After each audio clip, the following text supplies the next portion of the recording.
अदम गोंडवी जी की पंक्तियां अगर कुछ इस तरीके से पढ़ें कि तुम्हारी फाइलों में गांव का मौसम गुलाबी है,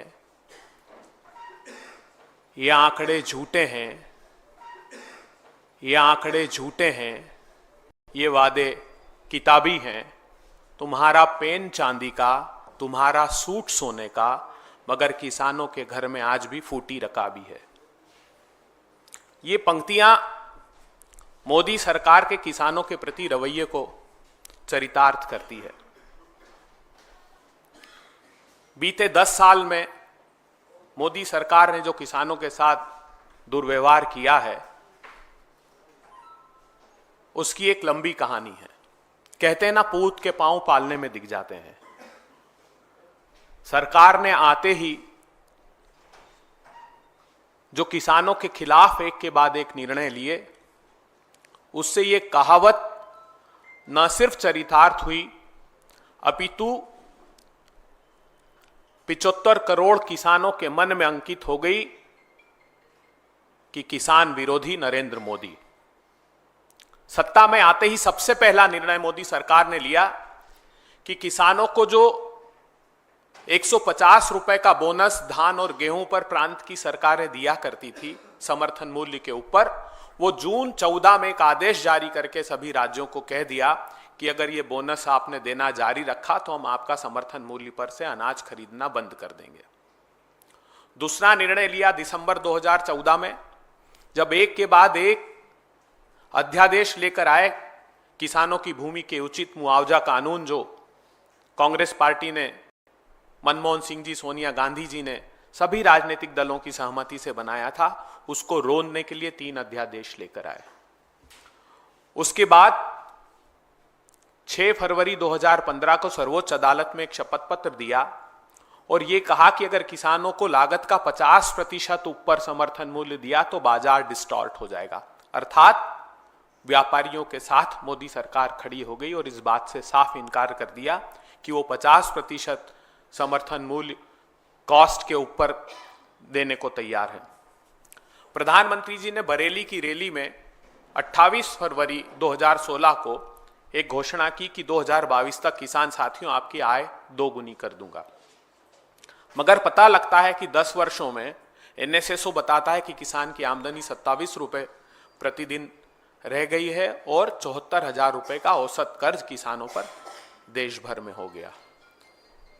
फरवरी 2016 में ही खरीफ सीजन में सीहोर में प्रधानमंत्री जी ने एक रैली को संबोधित किया और कहा कि विश्व की सबसे अच्छी फसल बीमा योजना मैं किसान भाइयों के लिए लेकर आ रहा हूं।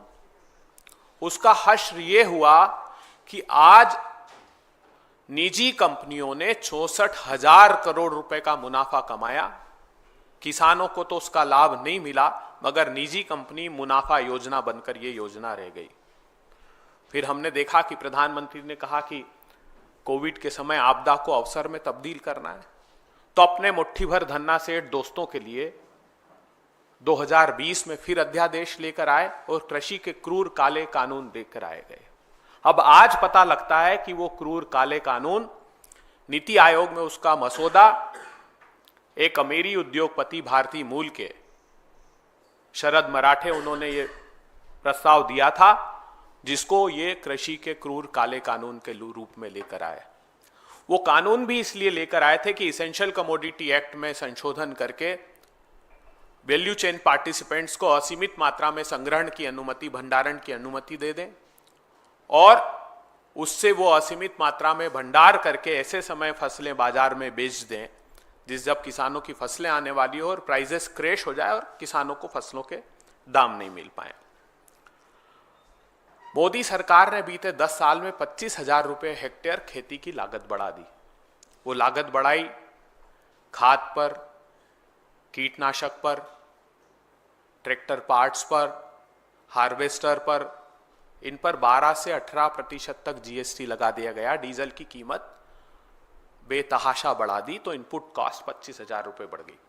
एक चौंकाने वाला खुलासा हाल ही में हुआ है। पार्लियामेंट्री स्टैंडिंग कमेटी की जो रिपोर्ट है 69 नंबर की, उस रिपोर्ट में ये चौंकाने वाला खुलासा हुआ कि नरेंद्र तोमर साहब जो तत्कालीन कृषि मंत्री थे, वो नरेंद्र मोदी जी को 2017 से चिट्ठी लिख रहे हैं कि आप एग्रीकल्चर इनपुट्स पर, अर्थात कृषि यंत्रों पर, मशीनों पर, ट्रैक्टर्स पर, ट्रैक्टर पार्ट्स पर, हार्वेस्टर पर से जीएसटी रेशनलाइज कीजिए या हटा दीजिए।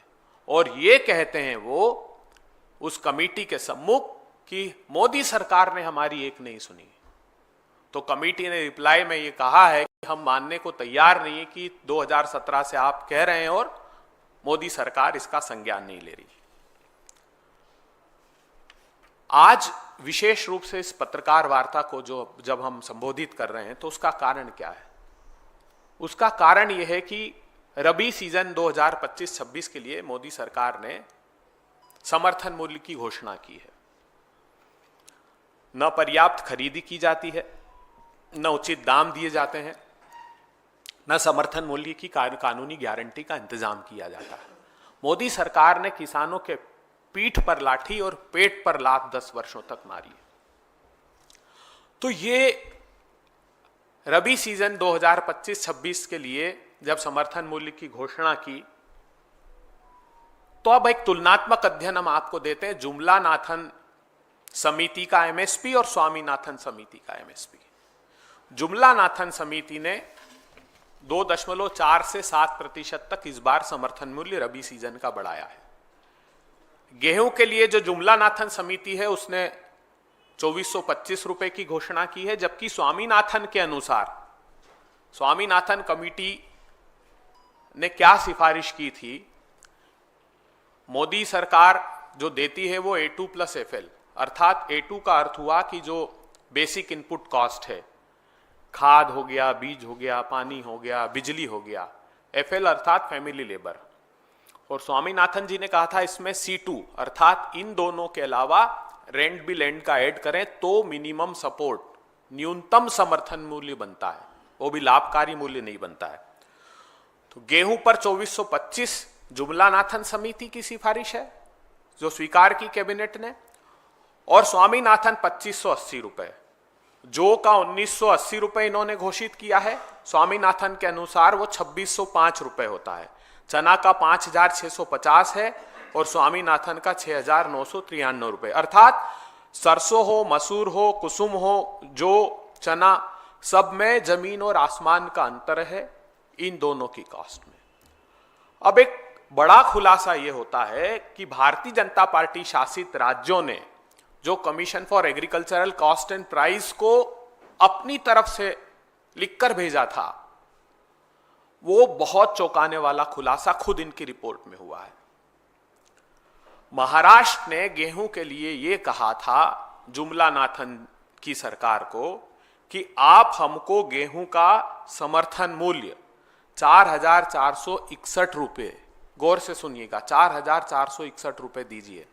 वो इसलिए उन्होंने कहा था कि हमारी लागत ही 3527 रुपए आती है महाराष्ट्र में गेहूं के उत्पादन की, और इन्होंने 4461 रुपए की तुलना में क्या दिया है, 2425 रुपए। मतलब 50-60% जो महाराष्ट्र ने मांगा उससे कम कर दिया। इसी प्रकार झारखंड ने 2855 रुपए गेहूं का मांगा। खुद मोदी जी जिस प्रांत से आते हैं, गुजरात प्रांत, वो 4050 रुपए मांग रहा था समर्थन मूल्य 25-26 का गेहूं का। चना भी महाराष्ट्र एक ऐसा प्रांत है जो चना 24-25% अकेला महाराष्ट्र प्रांत में चना का उत्पादन होता है, उससे पहले होता है मध्य प्रदेश में 26%। तो ये दो बड़े प्रांत है जहां पर चने का उत्पादन सबसे ज्यादा होता है। महाराष्ट्र सरकार ने कहा मोदी सरकार को कि 7119 रुपए आप चने का समर्थन मूल्य घोषित कीजिएगा 25-26 में, और इन्होंने चने का समर्थन मूल्य 5650 रुपए किया है। आंध्र प्रदेश ने 8341 रुपए मांगा था, गुजरात ने 7050 रुपए, अर्थात जो भाजपा शासित प्रांत थे उन्होंने भी चने के जो समर्थन मूल्य के लिए अपनी तरफ से सुझाव भेजे थे, सिफारिश की थी, वो इन लोगों की घोषणा से बहुत बड़ा अंतर उसमें है। मसूर के लिए बिहार और मध्य प्रदेश ने 7,298 रुपए और 6,825 रुपए मांगा था, इन्होंने सिर्फ 6,700 रुपए घोषित किए हैं। सरसों के लिए बिहार ने 7,298 और असम ने 6,215 रुपए मांगा था, इन्होंने सिर्फ 5,950 रुपए घोषित किए हैं। इसका अर्थ यह हुआ कि जो 2014 के पहले मोदी जी भाषण देते थे कि क्या बंद कमरे में समर्थन मूल्य तय होना चाहिए क्या भाइयों, बताइए, तो ये एक सिर्फ जुमला साबित हुआ किसानों के साथ कुठाराघात का। अब बात आती है कि समर्थन मूल्य की रस्मदायगी सुर्खियां बटोरने के लिए करते हैं। आप लोग खबरों में बड़ी बड़ी खबरें छाप दें कि मोदी जी ने कमाल कर दिया, देखिए कितना समर्थन मूल्य बढ़ा दिया, तो मैं आपके सामने वो भी डेटा लेकर आया हूं जो खरीद की जाती है, जो 22 कमोडिटी का सपोर्ट प्राइस डिक्लेयर की जाती है, सरकार खरीदती ही नहीं है। रबी सीजन के लिए 23-24 में जो खरीद की है, गेहूं का उत्पादन 1,129 लाख टन हुआ, सरकार ने खरीदा सिर्फ 262 लाख टन, अर्थात 23%। जो खरीदा है 0%, चना खरीदा है 0.37%, मसूर खरीदा है सिर्फ 14%, सरसों खरीदा है 9.19% और कुसुम खरीदा है 0%। क्योंकि केंद्र की सरकार, एक तो हम ऋणी है सोनिया गांधी जी के लिए कि जिन्होंने 80% देश की जनता को भोजन का अधिकार दिया, तो पीडीएस के डिस्ट्रीब्यूशन के लिए आपको आवश्यकता होती गेहूं और धान की, वो प्रिक्योर किया जाता है और कंटेंजेंसी के लिए किया जाता है।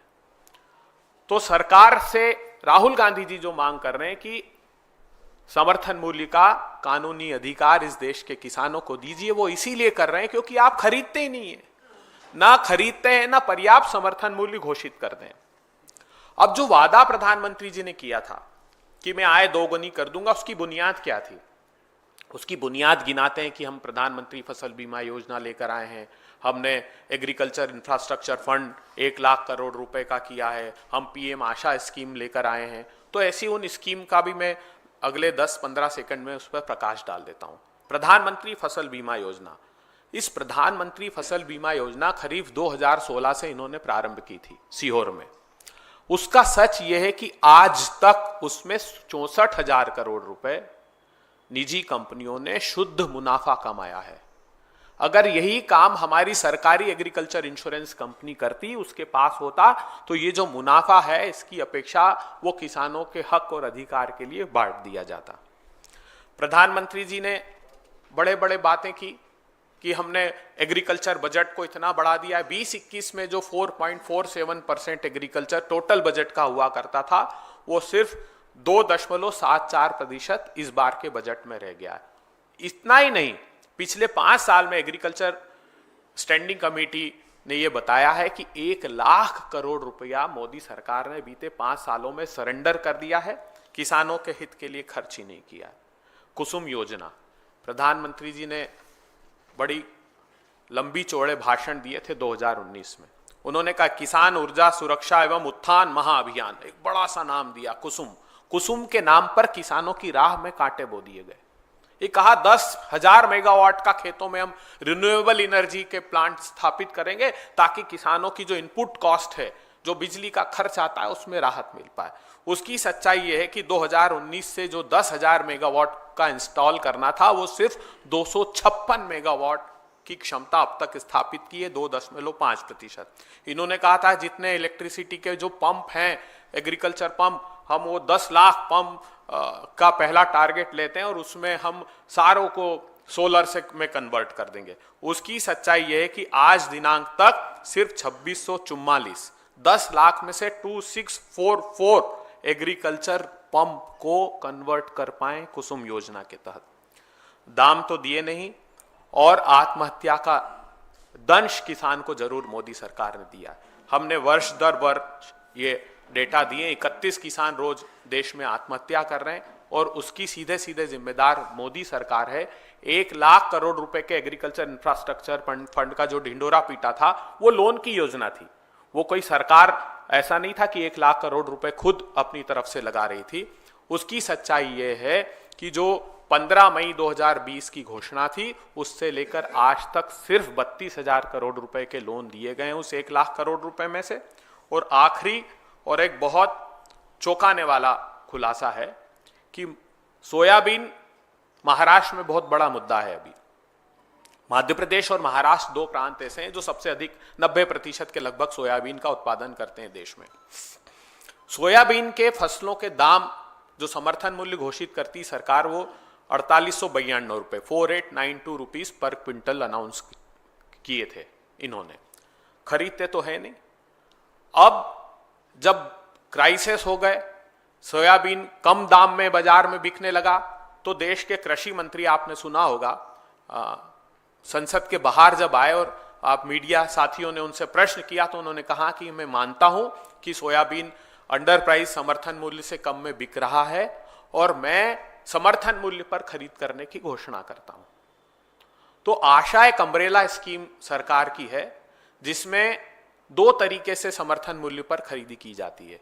एक है प्राइस डिफरेंस पेमेंट स्कीम, पीडीपीएस, अर्थात जब भी बाजार में समर्थन मूल्य से कम में फसलें बिकेगी तो सरकार उसका कॉग्निसेंस लेगी, राज्य सरकारें अपनी तरफ से सिफारिश करेगी और केंद्र सरकार उस समर्थन मूल्य से कम में बिक रही फसलों का सीधा पैसा किसान के खाते में डाल देंगे। एक है प्राइस सपोर्ट स्कीम, अर्थात समर्थन मूल्य पर खरीदी कर लेंगे उन फसलों की।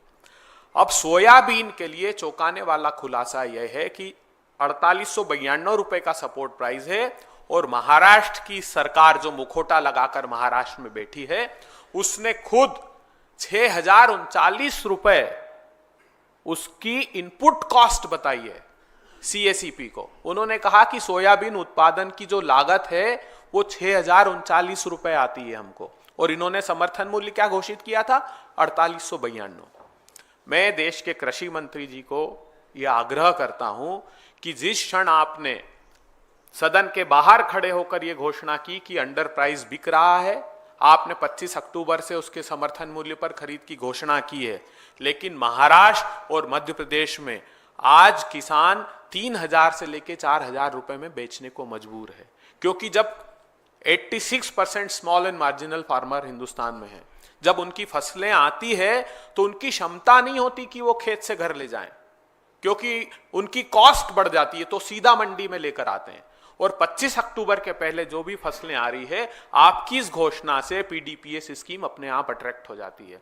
इसका अर्थ है कि जो किसान बेच चुके हैं उनकी प्राइस डिफरेंस का पैसा आप उनके खातों में डालिए और 25 अक्टूबर से जब करेंगे तो समर्थन मूल्य का आप उस पर उनसे खरीद कीजिएगा। इसमें भी लिमिट इनकी लगा दी है 40%। इस स्कीम में 40% और 25% की जो सीलिंग है उसको हटानी चाहिए। तो 2-3 साफ स्पष्ट मांगे राहुल गांधी जी ने कहा है कि समर्थन मूल्य का कानूनी अधिकार, कानूनी गारंटी किसानों को मिलनी चाहिए, वो आप तुरंत दीजिए। महाराष्ट्र के किसानों को, मध्य प्रदेश के सोयाबीन के किसानों को उनकी फसलें कम से कम 6000 रुपए में प्रिक्योर कीजिए, और जब जिन किसानों ने अपनी फसलों को बेच दिया है उनके खातों में आप वो डिफरेंस जो सपोर्ट प्राइस का है उसको अगर आप 6000 रुपए निर्धारित करते हैं तो बची हुई राशि उन किसान भाइयों के खाते में डालने की हम गुजारिश करते हैं। और ये जो रस्म अदायगी है समर्थन मूल्य घोषित करने की, इस पर पुनः विचार कीजिए प्रधानमंत्री जी। ये बंद कमरों में, और खुद सीएसीपी, ये गंभीर बात मैं बता रहा हूं, रबी सीजन 2021 की रिपोर्ट में तो खुद commission for agricultural cost and price ने लिख दिया कि सरकार भी जो फसल खरीदती है वो ऐसे समय बाजार में बेच देती है जब किसानों की फसलें आने वाली होती है और प्राइसेस क्रैश हो जाते हैं। तो खेती किसानी को बचाने के लिए राहुल गांधी जी, खड़गे साहब एक निर्णायक लड़ाई लड़ रहे हैं। हम अपनी प्रतिबद्धता प्रदर्शित करते हैं कि किसानों के लिए हर लड़ाई सदन से सड़क तक हम लड़ेंगे।